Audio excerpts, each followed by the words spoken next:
Hello, hello, hello, and welcome to my channel. Today, I would like to talk about a problem we have in today's day and age. I think we all feel the effects of this. I think we doom scroll. I think we search the internet. We consult AIs for advice or inspiration, be it visual, be it spiritual or interpersonal. We search and search for information that's going to solve our problems for us. And we look online for solutions to these problems, but these programs are designed to keep us searching a lot of the times.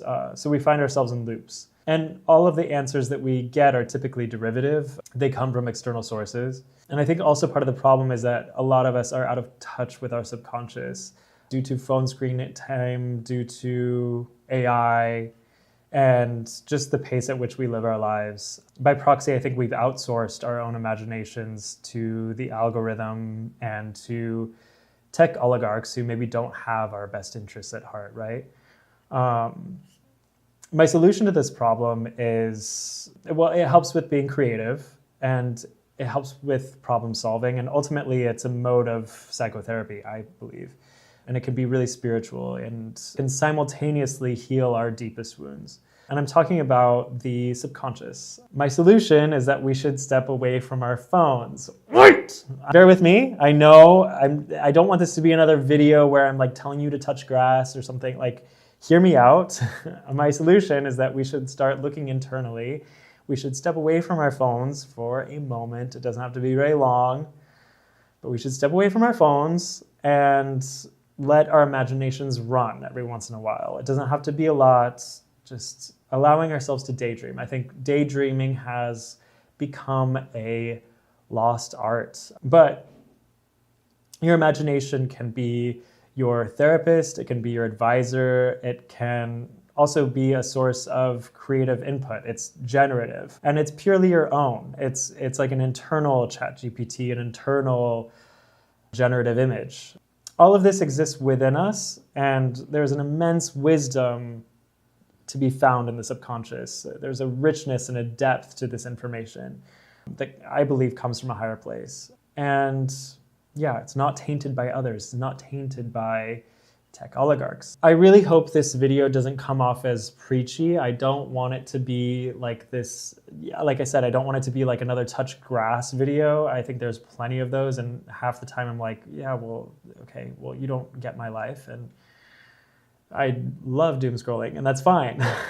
Do whatever you want to do. I just want to offer a glimpse at my creative process and also kind of my psychotherapy that I do to myself. And I hope this is inspiring to some people, or at least gives you some sort of insight on me if you care. And anyway, whatever. I'm going to start by speaking about the subconscious as therapy. And a lot of this comes from Carl Jung and his theories about the subconscious. And a lot of this comes practically from this, or this offers a lot of practical ways of dealing with this.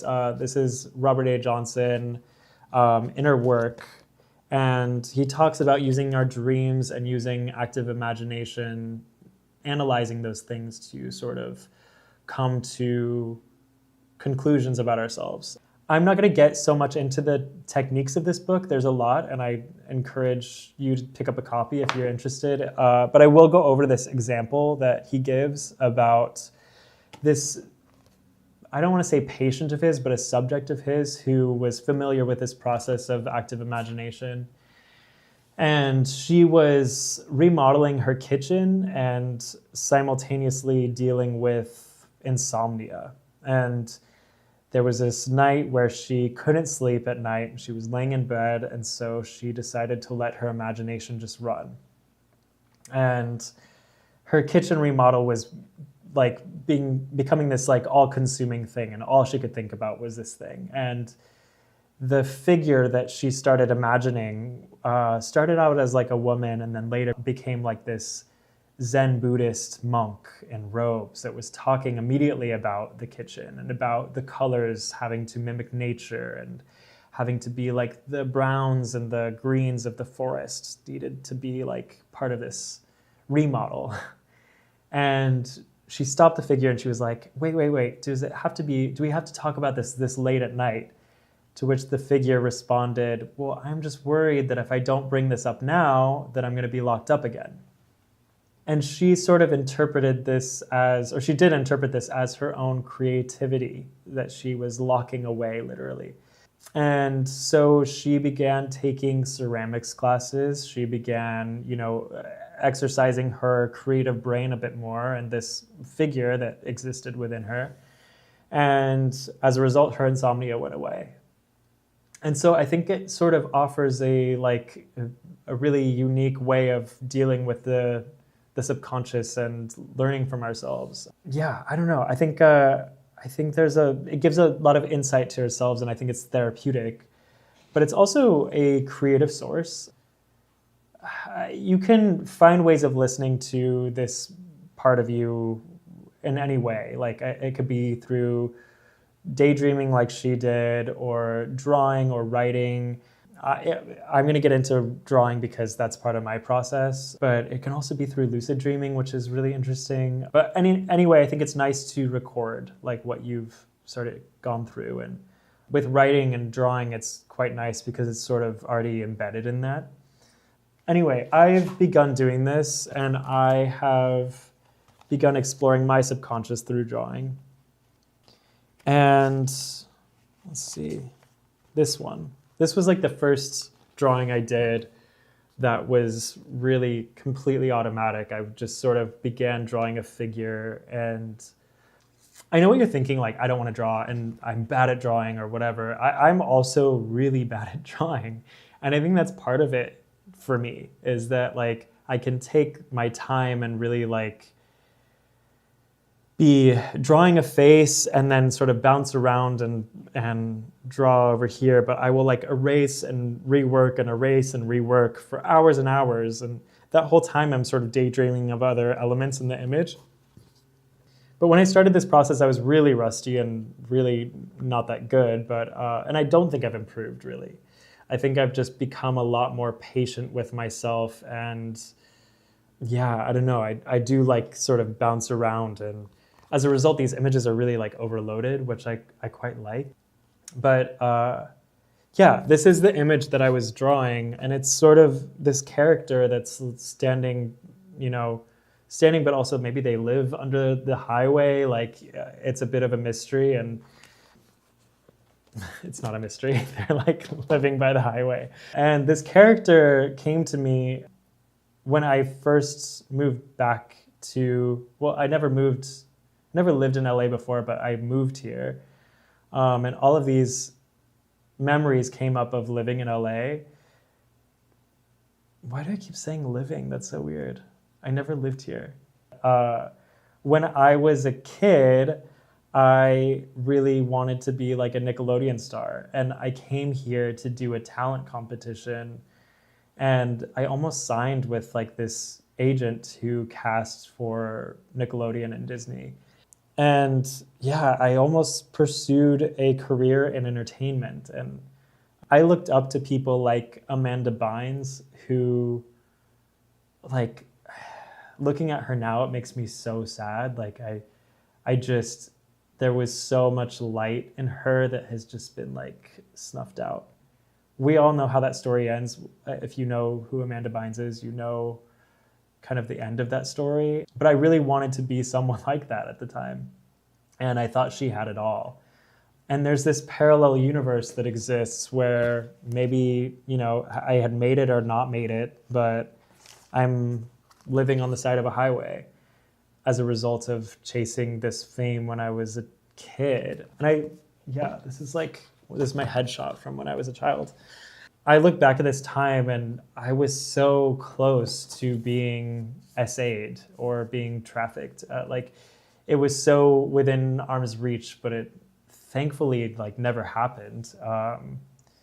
But anyway, through drawing these scenes, I picture myself having made it or not made it. But yeah, there's a sense of tragedy and and loss and danger in these images. And what that's revealed to me, like how I interpret it, is there's this part of myself that has never really, died, that still exists, that is so desperate for attention.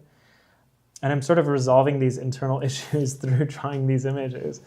But this character, I think, is kind of myself in a way. Like it illustrates my own childhood dream collapsing. But it also coincides with this reckoning with the idea that I might be replaced by a machine one day, which quite frankly makes me want to end it all. However, it's also given me I've made this image that I am incredibly satisfied with. And all of this came to me just from sitting with my thoughts and just literally pencil to paper automatic drawing. And I've worked through some very tough ideas through these drawings. But the lovely part of all of this, like what I've learned, is that no matter where I end up, if I end up like this character here, they can never take this away from me. I do feel this threat on my livelihood as I see more and more commercial videos and images being completely AI and it being very overtly AI. It's terrifying to imagine a world where my career as a photographer doesn't matter. But they can never take this away from me. My ability to imagine is always my own, and I can always create something that is very fulfilling to myself, and it doesn't really need to be serving some sort of, commercial power or overlord, right? And this is why I think I was brought to this earth. Even if my job is useless, I can still imagine and create as much as I want. And they can't take that away from me, and they can't take it away from you either. And yeah, that's what I want to say today, is that art is revolutionary. Art isn't dead, and it's going to take a lot to kill us all. And there was a time when I was really worried, but now I really have a lot of hope, and I feel like we will vanquish. Imagination is revolutionary. It's an act of protest. It's an act of resistance, and it really doesn't require any sort of, you don't need to have boots on the ground for this. You can really just turn inwards, and that in itself is revolutionary. I think we should all rage against the machine. Anyway, that's it. Like and subscribe if you want, and I will see you on the next one. Thank you so much.